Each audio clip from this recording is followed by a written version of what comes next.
ചില സാഹചര്യങ്ങളിൽ ഭരണ സംവിധാനവും നിയമവും ഔദ്യോഗിക ബന്ധങ്ങളും എല്ലാം നിസ്സഹായകരമാകും.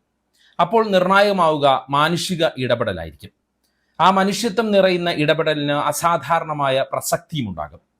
യമനിൽ ജയിലിൽ വധശിക്ഷ കാത്തു കഴിഞ്ഞ നിമിഷപ്രിയയുടെ കാര്യത്തിൽ ഈ മാനുഷികമായ ഇടപെടൽ അവരുടെ ജീവൻ തന്നെ രക്ഷിച്ചു എന്നതാണ് ഏറെ സന്തോഷകരം.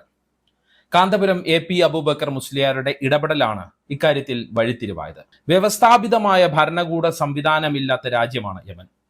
അതുകൊണ്ടാണ് നിമിഷപ്രിയയുടെ മോചനത്തിൽ ഇന്ത്യൻ സർക്കാരും പല പ്രമുഖരും പല രീതിയിൽ ഇടപെട്ടിട്ടും ഫലം കാണാതെ പോയത്. ആ സാഹചര്യത്തിലാണ് കാന്തപുരത്തിന്റെ ഇടപെടൽ നിർണായകവും ഫലവത്തായി മാറിയത്. സത്യത്തിൽ നിമിഷപ്രിയയുടെ പേരും പറഞ്ഞ് നടത്തിയ വിദ്വേഷ പ്രചാരണത്തിനുള്ള മനോഹരമായ മറുപടി കൂടിയാണ് ഇത്.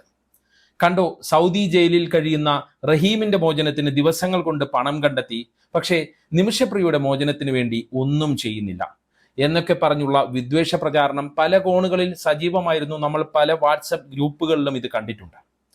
അത്തരം വിഷവിത്തുകളുടെ മുനയൊടിക്കുന്ന ഇടപെടലാണ് സത്യത്തിൽ കാന്തപുരം AP അബൂബക്കർ മുസ്ലിയാർ നടത്തിയത്. അതുകൊണ്ടുകൂടിയാണ് ഇത് വളരെ സന്തോഷകരമായി മാറുന്നത്.